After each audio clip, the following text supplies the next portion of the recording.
Hello! Welcome back to Storytime with Quefish, Roomba of Doom, Chapter 11, by GayDemonicDisaster. Crowley's errant child temporarily goes missing. Oh, glitter bomb. Then he receives an unwanted parcel, plots revenge, and takes Bob on another outing to hell, receives several irritated answer phone messages, and then the truth of the pocket lint dimension is finally revealed.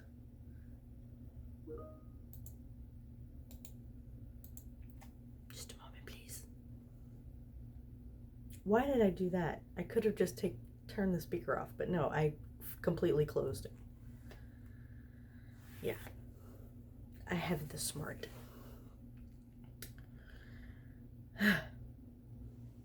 This chapter was a gift for Crazy Bee Cat, who has left so many lovely comments on other chapters, full of hilarious suggestions for future Bob shenanigans, many of which have been being put to good use. I consider Crazy Bee Cat to be my unofficial co-author on Roomba of Doom. Crowley hefted another box of books from the boot of the Bentley. You started with that one? Okay. Crowley hefted another box of books from the boot of the Bentley to carry upstairs. At least this was the second to last box. Aziraphale had insisted on having some bookshelves and some of his favorites in the study at the flat, so he'd have more to read when they were at home together. They still had to go and get some bookshelves from IKEA, and that was going to be one hell of an experience if the legends were true. Oh no. Crowley had been putting it off. He wasn't sure which bit was supposed to be more stressful, picking out the furniture or assembling the damn stuff. By all accounts, it was supposed to be a relationship tester, whatever that was. He shuffled out of the lift and through the door of the flat, which he'd wedged open, dumped the box, and went back down for the last one.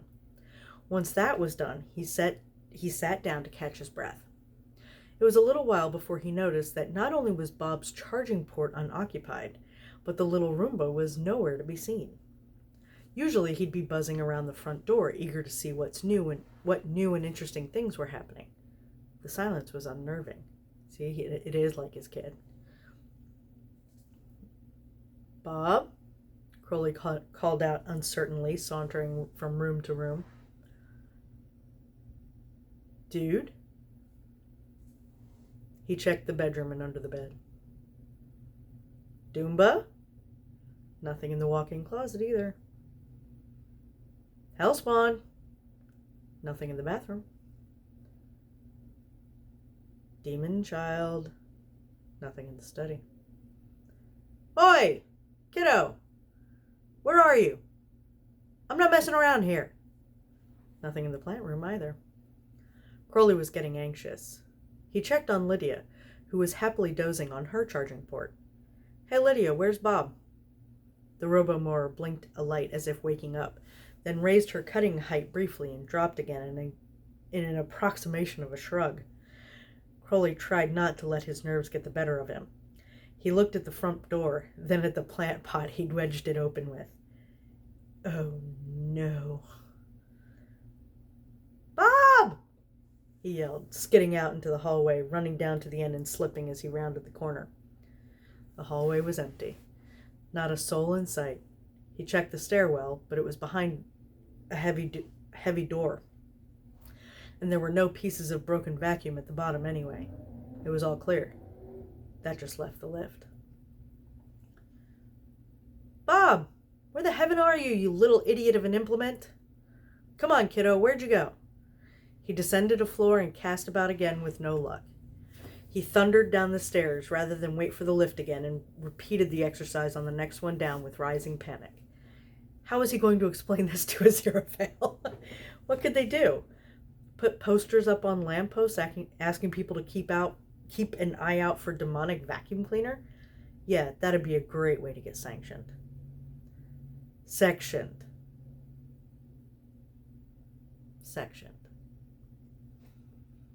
You'd think I would know that. 2 more floors later, and a door opened as he yelled down the hallway.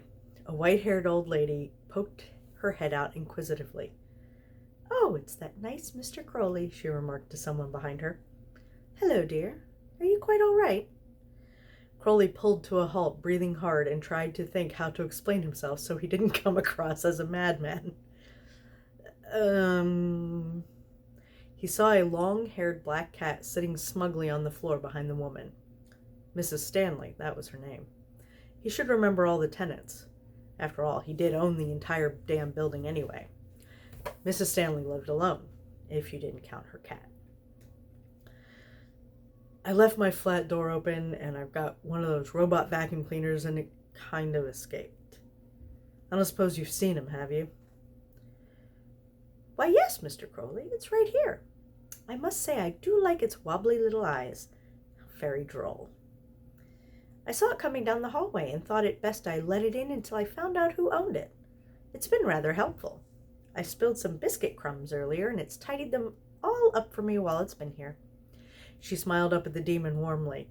Crowley let out a sigh of relief he didn't realize he'd been holding on to, and smiled back weakly. Glad he's been making himself useful anyway. Sorry to bother you. I'll be taking him back now. I'd better be taking him back now. He bent down and picked up Bob from the floor, tucking him under his arm. See you later, Mrs. Stanley. Once they got back up to Crowley's flat again, he placed Bob gently on the sofa and checked him over for damage. Luckily, he was fine, apart from some cat hair caught up in his brushes, which Crowley tenderly combed out. He flipped the little vacuum right side up again, then popped him down on his charging port with a gentle pat. Don't go scaring me like that again, kid. It's dangerous out there, buddy. You mustn't leave the house without me or Uncle Aziraphale, okay? We don't mind taking you for walks. Just let us know. But please don't do that again. I thought I was going to bloody discorporate. Bob beeped sleepily at him. He'd run his batteries down a fair bit and hadn't had enough light for his solar panels to boost him while he'd been wandering the hallways and riding the lift. He dozed off. Then awoke with a start at the loud and colorful expletives being yelled by Crowley in the study. Bob charged through to see what was wrong in a panic. The demon looked up from where he was sitting on his throne, a cardboard box open on the red marble desk. Crowley was covered head to toe in bright pink glitter. So was the desk, and the throne, and the floor. Bob took in the sight in astonishment. So much stuff to vacuum up. He beeped loudly in delight and surged forward to start vacuuming up the glitter with glee. Crowley stared down at him, incredulous, still in shock over the unexpected glitter bomb. He stood slowly, more particles cascading off him in shimmering waves inside. He reached out to sweep the mess from under the table onto the floor for Bob to suck up, then shook himself where he stood to get the worst off. At least you're enjoying this anyway, he remarked sourly. Bob paused to look at him in confusion and beeped.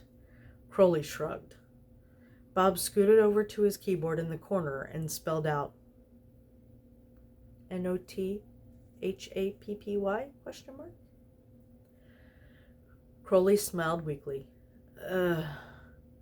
Well, having loads of annoying stuff everywhere isn't really what makes us happy. I know you like having lots of little pieces of stuff to clean up, but I don't. This is a prank by someone meant to annoy me. Bob considered this for a moment. Someone had set out to make Crowley unhappy. Bob did not like this one bit. His LEDs turned red, and he growled his motor. He headbutted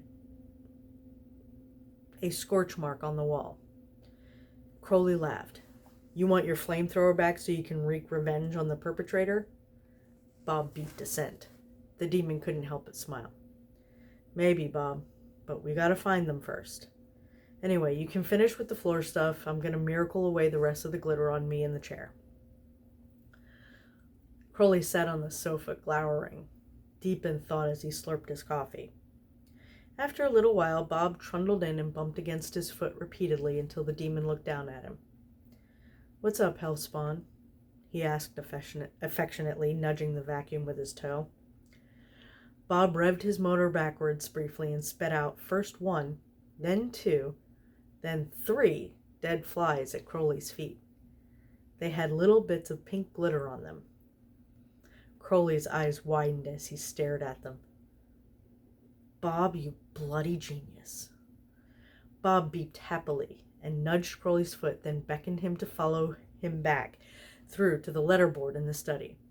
After a while, Crowley had the little Roomba placed carefully on the desk and was miracling several tools into existence to do some tinkering. A little while later, Aziraphale came home with takeout, took one look at the modifications happening in the study on the study table, and a concerned look darkened his features. "I thought I said no more robot wars, Crowley." The demon looked up from his work with a sly grin. "You did indeed. Don't worry, this isn't about that. It's something else. Bob wants to help with something, so he asked for an upgrade." "Is it permanent?" The angel looked skeptical. "Maybe, if he's responsible with it." "He's a demonic vacuum cleaner, dear. How responsible do you think he'll be?" Bob beeped indignantly upside down. "Oi, be nice, Angel. Give him a little credit." "Okay. He's your housepawn and deeply influenced by your mischievous demonic shenanigans. You're hardly a good role model sometimes, dearest. Promise me that this new modification is on a trial basis, subject to good behavior." Crowley sighed and replaced an access panel on Bob's underside. "Fine. Do you hear that, kiddo? Gotta behave with this one in the house, okay? Or Uncle Aziraphale says you can't keep it." Bob beeped again in agreement and wiggled his wheels. Crowley lifted him carefully and set him down on the floor again. Next, he snapped a tennis ball into existence and placed it down into the new arm attached to Bob's lid. The Roomba flexed the new appendage carefully, then swung it quickly, launching the tennis ball so hard at the wall that it bounced back across the room and bounced off the wall behind them as well. Crowley grinned demonically. "Looks good." Aziraphale eyed the two of them warily. "Should I even ask what all this is in aid of, dear?" "Probably best not, love. Come on, what did you get for dinner?"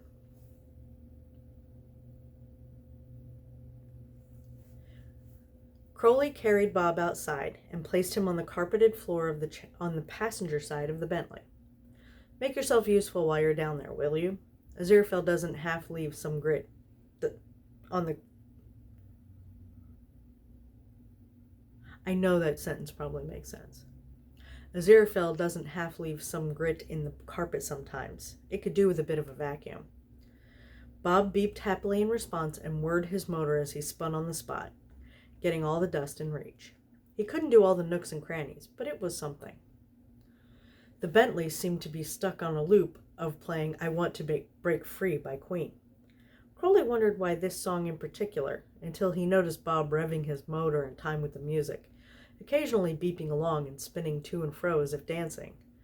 It took Crowley several minutes before he recalled the music video for the song, and a slow smile I cannot pronounce that word. Suffused his features. I know what it means. I've just never been able to pronounce it properly. He patted the dashboard with a grin and addressed the car directly. "Are you playing this one especially for Bob, girl?" The Bentley briefly turned the music up and then down again in response. "Is it because of the vacuum cleaner in the video, then?" The Bentley turned the music up and down again and gave a short, quiet beep of her horn in response. Crowley laughed at the ridiculousness of it. He guessed there weren't an awful lot of songs about vacuum cleaners, unless you counted Fat and Frantic's "Last Night My Wife Hoovered Off My Head" from the 80s. A bit obscure, that one, though. So the Bentley was clearly doing the best it could with what it had available. He wondered if she could communicate with Bob or not. Maybe he'd find out one day. They pulled up outside 201 Bishopsgate, the office building which served as a portal to heaven and hell via the Broadgate Tower entrance, and picked Bob up to carry him in. He murmured to the little vacuum under his breath as they descended. Okay, you know the plan once we're in there. You're on distraction duty while I do the other thing. If we get separated, meet me back at the lobby, okay? Bob beeped affirmatively. Once on the lower levels, Crowley placed Bob on the floor and led the way, the little Roomba following at his heels. Occasionally, if another demon got too close, Bob would belch a little gout of flame at their ankles to remind them to keep their distance and not step on him, reinforcing his demonic status as one of them. Eventually, they got to the waiting room outside Beelzebub's office. Crowley pulled a little stack of fireworks from his pocket and arranged them in the hopper on Bob's lid, stacking them so with each movement of the mechanism another would drop into place near the flamethrower spout to be lit. Then Bob could drop each one in the waiting recess on his lever arm, ready to launch. Holy crap. All okay, buddy? Crowley whispered to him. Bob beeped and his LEDs flashed red in mischief. Okay, off you go. Get me a few minutes, okay? Bob trundled off outside while Crowley took a seat in the waiting room, hiding behind a copy of the Infernal Times as he lounged back in the seat. A few minutes later, the first bang broke the peace as Bob launched the first firework into the air, followed by a flurry of subsequent explosions and bright lights. Demons flocked from all corners to gawp at the spectacle. Bob zoomed around, hiding under things and darting out to launch another firework from another spot before quickly scooting away before anyone could see where it came from. Sure enough, soon Beelzebub ran from their office to see what all the fuss was about, and Crowley took the opportunity to slink in behind them. He stood in the middle of their office and surveyed the area before stalking across to the filing cabinet and opening a drawer at random. He pulled something from his pocket and wedged it in there, closed it carefully, and moved to the desk drawer next. He moved around the room, fiddling, then slunk out again and made his way to the exit. The fireworks had stopped, so he ambled to the base of the escalator until Bob hove into view, darting from shadow to shadow until he was at Crowley's feet. The demon smiled and picked up his little minion, tucking him under his arm as he stepped onto the escalator, whistling quietly under his breath all the way up. When they got outside, the Bentley beeped her horn briefly at their approach. Bob beeped in reply, and his LEDs flashed blue with happiness. Crowley laughed. So you two do talk then? He placed Bob on the floor by the back seat this time so he could vacuum there a little on the drive home. Aziraphale was already there, and broached a bottle of red wine to share with his demon as he came in the door. "Everything okay, darling?" he called out, hearing Bob being placed down and scooting to his charging port with a happy little beep. Crowley sauntered through to the kitchen and wrapped his angel in a fond hug from behind, squeezing his middle affectionately and pressing a kiss to the back of his neck. "Fabulous, love. Took the housebound out on a little excursion again. We had fun." Excursion? Would that have anything to do with the 14 answer phone messages that your boss left this afternoon? They sound frightfully annoyed, dearest. Crowley laughed. "Only 14? I gotta listen to this." He grabbed the wine glass, gave his husband a quick kiss, then ambled through to the study to have a listen, nudging Bob with his toe on his way past. "Hey, kiddo, you might want to come hear this too. Should be good." Bob obediently followed him to the study. Crowley lounged back in his throne and waved a hand at the answer phone as he sipped his wine. "Message 1. Beep." Crowley, what the fuck do you think you're up to?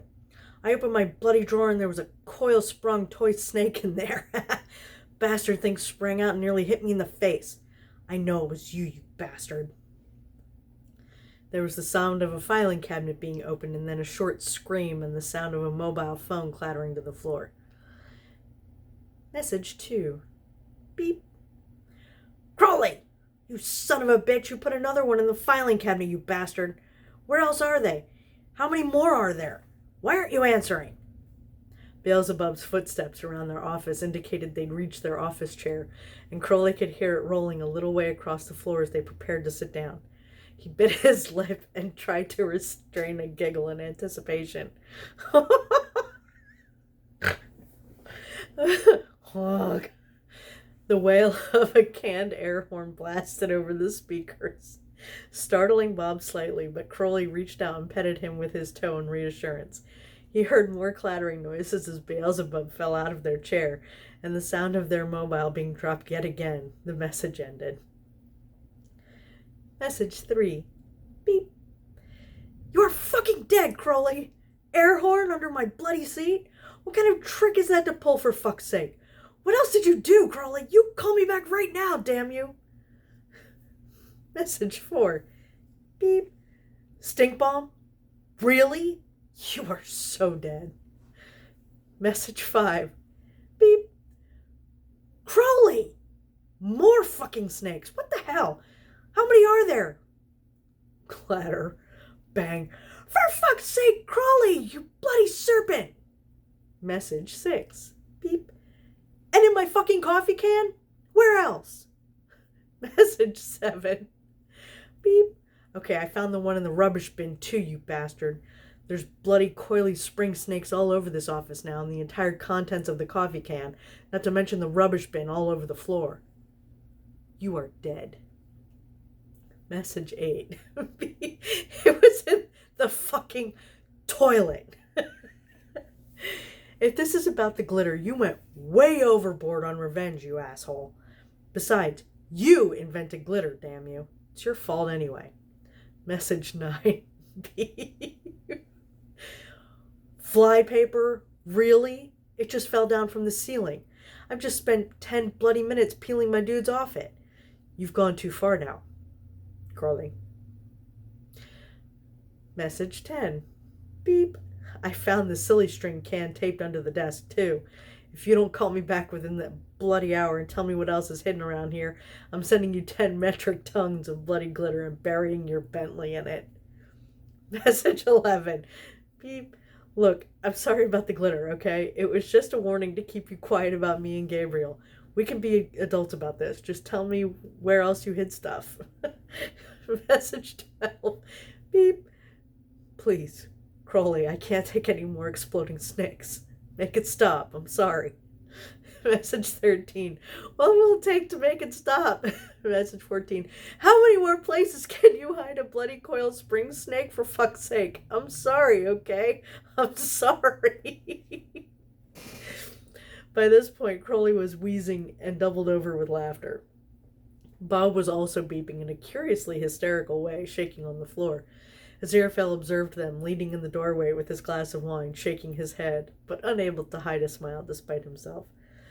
The phone rang again. Crowley tried to regain his breath. It went to answer phone. Crowley, just call me back. I can't take this anymore. Crowley picked up the receiver and coughed slightly. Oh, hi, Bees. I wasn't home. Missed your calls. What's up? He tried to sound casual. He listened carefully, nodding and making the odd disinterested sound now and then. Aziraphale could only make out a vague string of invective from across the room as Crowley held the receiver to his ear. Eventually, Crowley nodded with a carefully straight face, said, "Right," and hung up the phone. He sat back and burst into gales of laughter again, too weak from giggles to even drink his wine. Aziraphale raised a questioning eyebrow at him and walked over, perching himself on the edge of the desk, while he waited for Crowley's giggles to subside. Crowley wiped a tear from his eye and reached out to scoop Aziraphale up and drag him off the desk and onto his lap, where he kissed him. It's okay, love. We called a truce. That was far too much fun, though. Glad to hear it. I can't imagine doing anything like that to Gabriel. I wouldn't dare. Crowley's eyes went wide and his gaze darted away. Oh, did he? His gaze darted away guiltily. Aziraphale narrowed his eyes at the demon suspiciously. Crowley? Crowley suddenly took an intense interest in the view outside the window. Crowley, look at me. Crowley reluctantly dragged his gaze back to meet Aziraphale's. He was biting his lip. Did you do something to Gabriel as well? Not recently. What did you do to Gabriel, Crowley? Aziraphale demanded. I said it wasn't reason. It was yonks. I said it wasn't recent. It was yonks ago, before the apocalypse. It's fine. He hasn't figured it out yet anyway. Figured what out, Crowley? The demon shifted uncomfortably in his seat, his guilty look intensifying. There isn't really a pocket dimension. Pardon? Bob's dust box doesn't empty into a custom dimension I miracled for him, although that was the original idea. It comes out in Gabriel's office. It has been for years.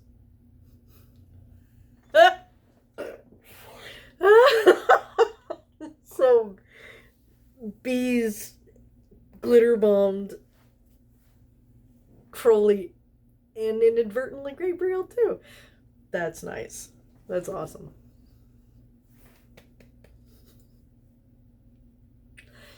Thank you for joining me for Storytime with Quefish. That was chapter 11.